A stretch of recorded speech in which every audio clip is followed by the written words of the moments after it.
Սիրելի հայրենակիցներ, հարգելի գործընկերներ, քննարկվում է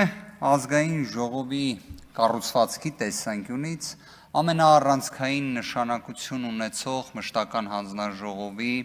նախագահի թեկնածության հարցը։ Նախքան մշտական հանձնաժողովի բուն գործունեությանը եւ դրա շրջանակներում ներկայացված հարցերին անդրադառնալը, ուզում եմ մի քանի հանգամանքի անդրադառնալ, որոնք որոշակի իմաստով կրկին կապ ունեն պաշտպանության եւ անվտանգության մշտական հանձնաժողովի հետ։ Կարծես թե մի օրինաչափություն է դարձել օգոստոսի 2-ից քննարկվում է ազգային ժողովի կառուցվածքի, ինչպես նաեւ ընտրություններին մասնակցած ուժերից Բարգավաճ Հայաստան կուսակցության ձայների խնդիրը։ Եկեք մի հատ ճշգրտում մտցնենք, որ հնարավոր է մեր հայրենակիցները պատգամավորներից մեկի դիրքորոշումը լսելիս պատկերացնեն, որ այսպես ասած ինչ-որ մասշտաբային անհամապատասխանություններ կան, մեկնաբանման տիրույթում հարցեր կան եւ այլն, խոսքը գնում է 135 ձայնի մասին։ 135 ձայնի մասին, որը Բարգավաճ Հայաստան կուսակցությունը ստացել է։ Այսինքն ստացել է ընդհանուր առմամբ 58000 գումարած 135-է, ուղղակի Կենտրոնական ընտրական հանձնաժողովը երկու ընտրական տեղամասի արդյունքները անվավեր ճանաչելով հանեց այդ 135-ը եւ ինչպես շատ ճիշտ պատգամավորը նշում էր, վերածեց այն անճշտության։ Արդյունքում ստացվում է ժողովուրդը իր իշխանությունը իրացնելով տվել է այդ քվեն, բայց այդ քվեն վերցվել է։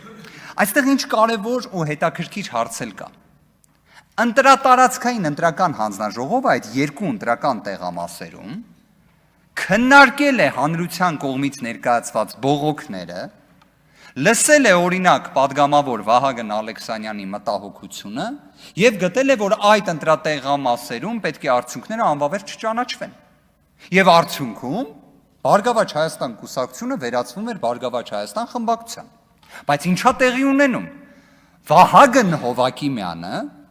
հիշեցման կարգով քաղաքացիական պայմանագիր կուսակցության հիմնադիր անդամներից մեկը, ով ներկայումս զբաղեցնում է կենտրոնական ընտրական հանձնաժողովի նախագահի պաշտոնը եւ երևի թե հայկական իրականության մեջ կարող է լինել բացառիկ անաչառ։ Ես իդեպ կարծում եմ սա պետաիրավական հարցերի մշտական հանձնաժողովի շրջանակներում կքննարկենք, պետք է արգելք տրվի։ Այս մասով պետք է արգելք տրվի, որովհետև ես չեմ հավատում, որ դուք այն կարծիքը ունեք պարոն Հովակիմյանի մասին, որ իր հետ անցել եք մի 15 տարվա ճանապարհ եւ ինքը ձեզ բոլորին մոռանա։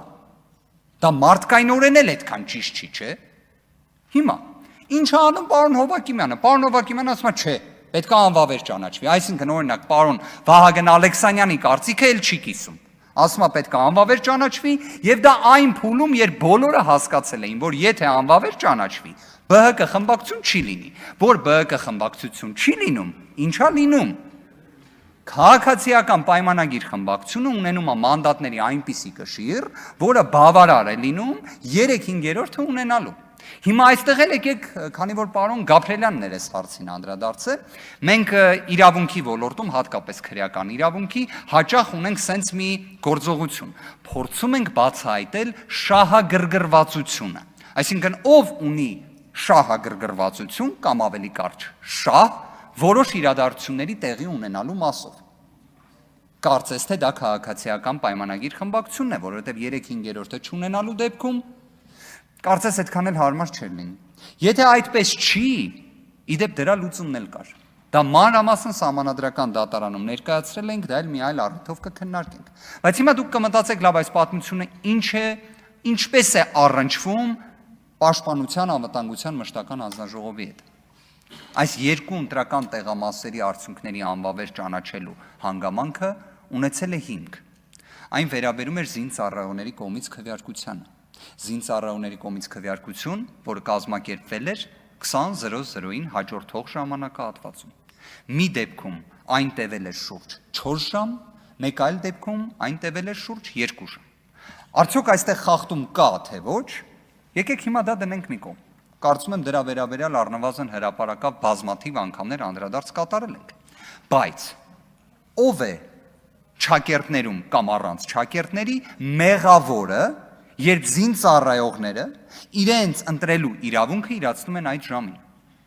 պետությունը։ Արդյոք մենք չենք կարող գալ այն օբյեկտիվ հետևության, որ պետությունը փաստացի ունենում է միշտ իր գրպանում մի միջոց ընտրական տեղամասի արդյունքների անվավեր ճանաչման։ Ցանկացած պահի, այսինքն դա ունենում է որպես մի ապահովագրման մեխանիզմ։ Ուշ ժամի ներկայանան, որ երբ հետո պետք լինի, ընտրատարածքային օրինակ չճանաչի անվավեր, կհնճանաչի։ Արդյոք տենց չի ստացվում, այս օրինակը արդյոք դրա մասին չի, արդյոք այս ռիսկի մասին չի, հիմա ոնց պետք է լուծվի զինծառայողների ընտրելու իրավունքը։ Իդեպ այնպես լուծվի, որ իրենց ընտրելու իրավունքի ամենակարևոր բաղադրիչը ազատ կամքը երաշխավորվի։ Ես անկեղծ եմ ասում, ես գտնում եմ սա ոչ թե նոր խնդիր է, սա այո, տևական ժամանակ առկա խնդիր է, բայց խնդիր է, որին պետք է լուծում տրվի։ Որովհետև թող ներեն ինձ մեր բոլոր զինծառայողները, բայց ընտրելու կամքի տեսանկյունից, եթե օրինակ 50 հոգով մարդիկ խմբավորված գան ընտրատեղամաս, դիտորդական առաքելություն իրականացնող հայտնի իրավապաշտպանը վստահաբար կասի, սա ընտրախախտում է։ Ընտրողների կամքի վրա ազդում են։ Տեսեք, կուտակված եկել են ընտրատեղամաս։ Բայց զինծառայողների դեպքում ի սկզբանե է միշտ են ծարվում։ Լուծում պետք է մտածել, կարծում եմ միանշանակ պետք է մտածել։ Մյուս հանգամանքը, այս խնդիրը ի վերջո, մենք չենք խոսում 100 կամ 500 ձայնի մասին։